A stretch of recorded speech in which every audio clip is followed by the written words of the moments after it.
What up, fellow agents? PurePrime here. Today we're gonna talk about the weapons 2.0. Or yeah, the changes that we could find for all the exotic, named and normal weapons. Let's talk guns, guys. Are you ready? Let's go!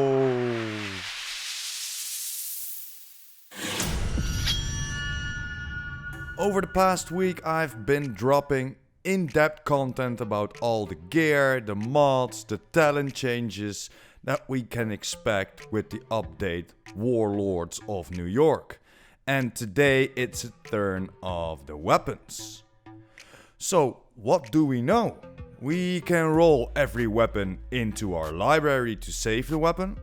We know that we're going to lose talents and that all the weapons will receive a rework. But there are a few things you probably didn't know yet. Let's start with the regular weapons and the named versions of them. The talents like we know them now are disappearing and we are going to get only one talent in return. And this will be only an active talent, guys. So a talent that will work after taking someone down or, for example, applying a status effect like Sadist. We know it now as 30% weapon damage to bleeding enemies and after 3 kills applying a bleed effect. And that's an active talent. And those are the only talents we could find on the normal and named guns, guys. No more passive talents. If anybody says otherwise, don't believe them. I'm not going to dive into the weapon talents because there are too much rumors floating around and I didn't see any confirmation or weapons after the press had their hands on the update. And to quote Taylander, we didn't stop working on the game after showing it to the journalists. But a few days back, one of the new named weapons was being retweeted and that's the same gun that we saw in an earlier build. But as we can see, it's a little bit different. Just like I mentioned earlier, we will only get one active talent on the weapons. And this looks like a pretty final version to me. So let's see this gun, guys. The Darkness, the named rifle. As we can see, it's a bit different setup than we are used to now, but looks pretty dope. And yes, you see it correctly, we can roll core and regular attributes on our weapons. And that's so freaking dope. As you see, we have 2 core attributes and 1 normal attribute. The 2 core attributes are upgradable, but you cannot change them. So you can buff them up to the cap, for example, that 12% marksman rifle bonus, but you cannot change it into something else. The only thing that you can change on that gun is then the normal attribute. So we can roll that in something else, like damage to armor, damage to health, something like that if you catch my drift. So we need to grind every weapon in a different way now. The total damage will be non-random and is set, so a cap for a specific gear level. So if you find a 40 gun, everyone that has that gun on 40 will have the same base damage. And then of course trying to get everything maxed out on the other attributes. Way better and funner way to grind in my opinion. But don't worry guys, we can roll these stats in our library as well. So not only we can roll a specific weapon into our library, we can now roll it with the highest stats that we found. And that's a relief, man, before we have our stash full with different weapons instead of the gear that we have now.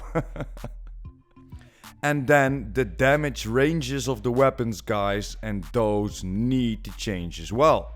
Because like you probably saw in the last few vids, the base armor that we are getting without, and I repeat, without any boosts whatsoever will be around 600k. So the damage from the weapons needs to go up. Taylander responded to a tweet, and I quote, "Weapon damage at level 40 has gone up similarly to the armor as an SMG does like 45k damage a bullet now."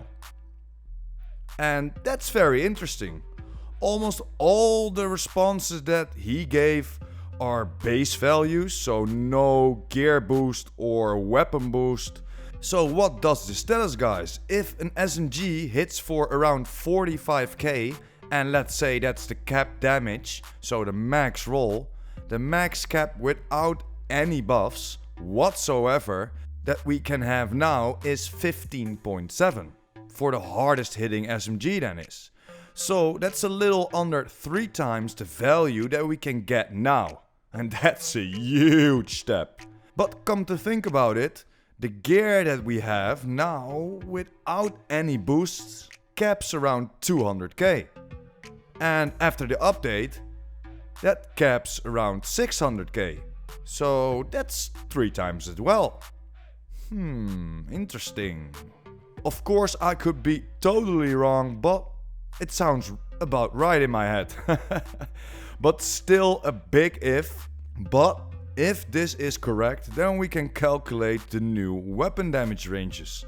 For example, the EB hits for 14.6k base damage now, and if you get it up to 40, you can get it up to 45k base damage. That will be very crazy, but still no confirmation, guys, so this is still only my brain working. Then the exotics, guys. And the last few days there was a lot of information spread and answered from Taylander. Some of the exotics will have 2 talents. They will only have 2 talents if the gun needs that second talent to work properly. And all our holster talents are disappearing, guys. The blabbermouth is gone, no protected fire anymore. And what about that freaking merciless, guys? That merciless spark combination. It's gone without that third talent of the merciless. But yeah, spark would be probably gone as well. Then the core attributes and the damages are non-random. So you will always have the same damage for the level that you find it on and the same 3 attributes. The only thing that can change, or can roll differently, are the 3 attributes. So now for an exotic, the base damage is set just like the 3 attributes, but the damage ranges of those 3 attributes can roll differently. So you can farm the highest core attributes and other attributes. Those will always be different. But yeah, guys, that's it for today. Let me know in the comments what you think about all the changes, all the gear changes, all the exotic changes and everything around it. I'm very curious, but I cannot wait, guys. Man, give me that update now. But for today, guys, thanks for watching. Hope you enjoyed. Don't forget to smash that like button and hit that subscribers button. And of course the notification bell. PurePrime out.